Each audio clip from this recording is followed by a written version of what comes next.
The snow fell softly outside, muffling the usual city hum and draping the quiet suburban street in a blanket of white. The glow from the street lamps reflected off the powder, creating a dreamlike shimmer that should have felt magical. Inside the modest two-story home at the end of Maple Street, however, there was no magic to be found. The rooms were quiet, too quiet, except for the occasional creak of the floorboards as Mary Ann moved from one room to another. Her children, Emma and little Jacob, sat cross-legged on the living room rug, coloring in pages of Christmas trees and snowmen. Their crayons left streaks across the paper, bright primary colors clashing in chaotic joy. Mary Ann forced a smile at their antics, but her eyes betrayed the hollow ache she felt. The absence of laughter, of warmth that usually came with family gatherings, weighed heavily on her chest. She had spent the morning preparing a small meal, the aroma of roasted chicken and vegetables filling the house, yet it only reminded her of the empty chair at the table. The clock ticked slowly toward midnight, each second echoing the silence that pressed down on her. Memories of past Christmases haunted her, the smell of pine from a real tree, the sound of her husband's laughter, the kids tearing open presents with uncontainable excitement. Now, those moments seemed like fragments of another life, impossible to reach. She hugged herself, trying to stave off the creeping loneliness, while her children continued their coloring, blissfully unaware of the void surrounding them. A sudden knock at the door shattered the fragile quiet. Mary Ann jumped, her heart hammering against her ribcage. Who could be visiting at this hour, on Christmas night? She glanced at the children, who had stopped mid-coloring, their eyes wide with curiosity and alarm. Another knock, louder this time, reverberated through the walls. Mary Ann's mind raced. Was it a neighbor? A delivery? Her fingers trembled as she approached the door, hesitant to open it. Peering through the frosted glass, she saw a tall figure silhouetted against the dim light of the porch. Snow clung to his coat and shoulders, glistening in the faint glow.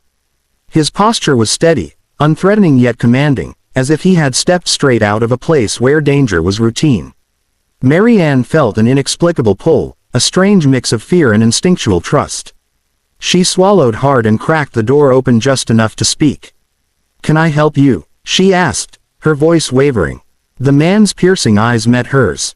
"Mary Ann," he said, calm, deliberate. "I'm Lucas. I need you to come with me." Mary Ann blinked, confused. "Come? With you? Why? It's Christmas night, and—" "No time to explain," he interrupted, his tone urgent but controlled. "It's not safe here. I can protect you, but you need to trust me." Her heart raced. The snow continued to fall, but inside, a storm of uncertainty, fear, and curiosity raged. Who was this man? How did he know her name? And yet, something deep inside told her that ignoring him could be a mistake she would regret. Mary Ann's mind raced as Lucas's words hung in the doorway. "Not safe. Protect us." Her pulse hammered in her ears. The children clung to her legs, sensing the tension, their small hands trembling in the chill of the room.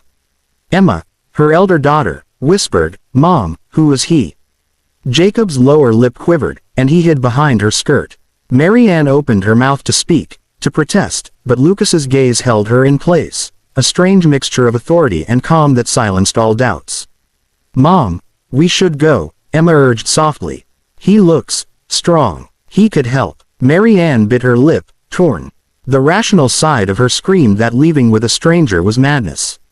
But the instinct she had learned to trust in recent months, the one that had kept her alive through loss and uncertainty, urged her to listen.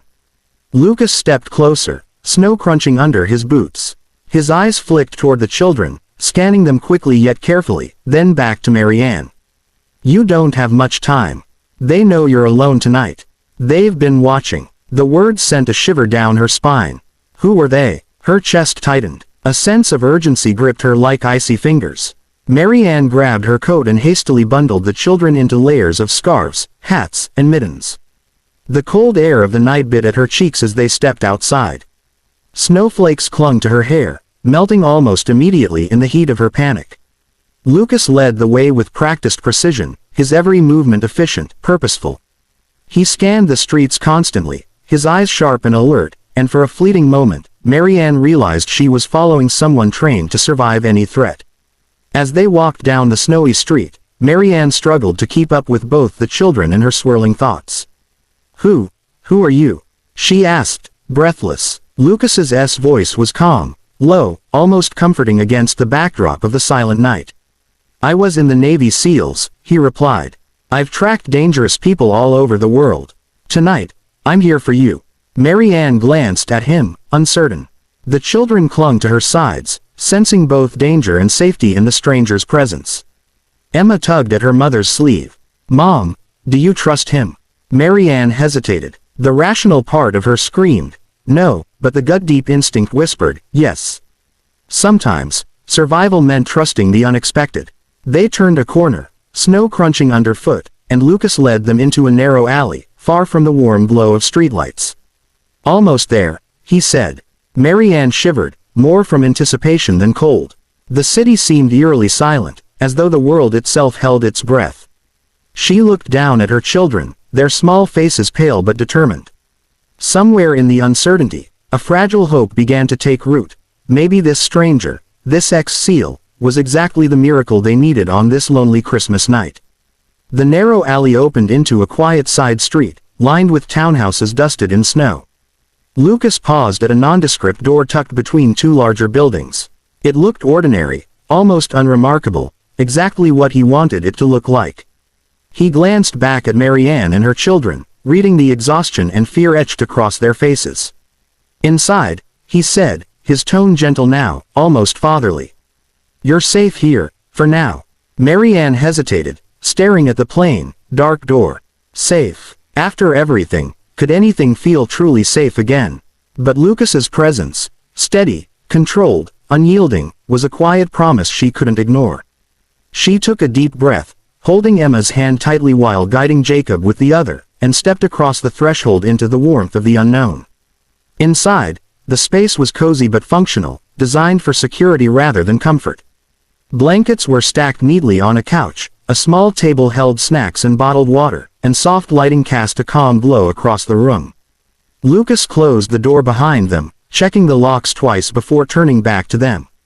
Mary Ann felt her shoulders finally loosen, though only slightly. For the first time since her husband's death, she allowed herself to feel a hint of relief.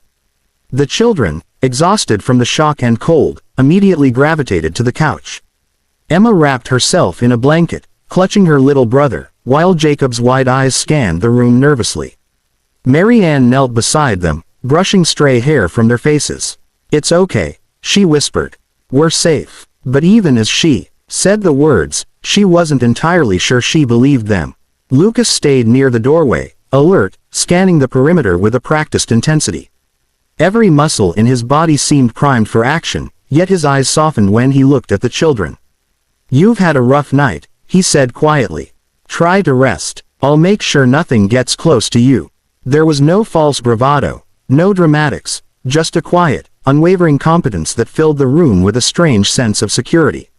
Mary Ann studied him, curiosity rising despite the lingering tension. Who was this man, and why did he care so deeply about strangers he had just met? Hours passed quietly. The children slept in each other's arms, the soft rise and fall of their breathing a small comfort against the howling wind outside. Mary Ann sat on a nearby chair, wrapped in a blanket, her eyes following Lucas as he checked the doors and windows once more. Finally, he turned to her, removing his gloves, his expression unreadable. "You're safe for tonight," he said simply. "Tomorrow, we plan. For now, rest." Mary Ann felt a tear slip down her cheek, not from sadness, but from the overwhelming weight of relief. For the first time in months, she felt the possibility of hope. On this snowy Christmas night, a stranger had stepped into her life and her children's lives, bringing with him something she hadn't realized she'd been missing: protection, guidance, and perhaps, a second chance. The first light of dawn barely touched the horizon, and the city remained quiet, a deceptive calm covering streets still dusted with snow.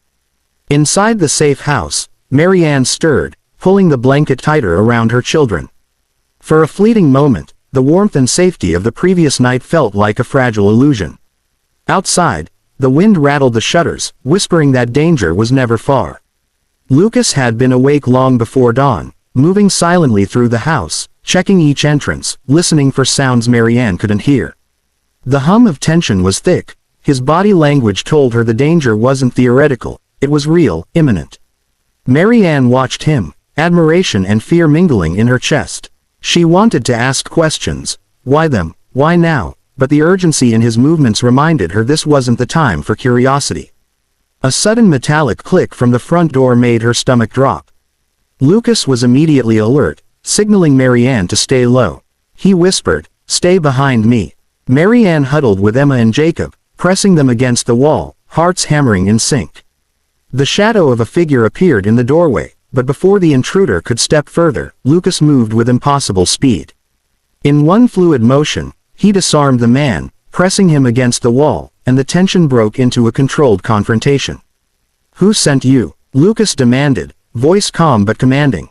The intruder struggled but found no leverage. Mary Ann watched, wide-eyed, as Lucas demonstrated the skill and discipline of someone trained to face threats she couldn't even comprehend. The man finally gave up, mumbling words that hinted at a larger network of danger targeting vulnerable families like hers. Mary Ann hugged her children closer, feeling the surge of adrenaline and relief intertwine. Lucas turned to her, eyes scanning every corner before allowing a faint, reassuring smile. "It's not over," he admitted, his tone steady but honest. "But we've gained time, and that time can save lives." For the first time since that fateful Christmas, Mary Ann realized she wasn't helpless. With Lucas's guidance, she and her children had survived the night, confronted danger, and survived. And while the snow continued to fall softly outside, inside, a spark of hope ignited. It was fragile, yes, but, for the first time, she believed that life could go on. Lucas knelt to meet Mary Ann's gaze. "You're stronger than you think. And you're not alone anymore." The children peeked from behind their mother, their eyes wide with a mix of awe and trust. Mary Ann felt a lump in her throat. Christmas had brought them a stranger, a protector, and, unexpectedly, a second chance at safety, and perhaps, at life. Outside, the city stirred to life, but within the safe house, a quiet warmth lingered, a promise that even in the darkest nights, courage and kindness could shine through, guiding the lost to safety. And for Mary Ann and her children, that night would always be remembered as the Christmas they almost lost, and the Christmas they were given back.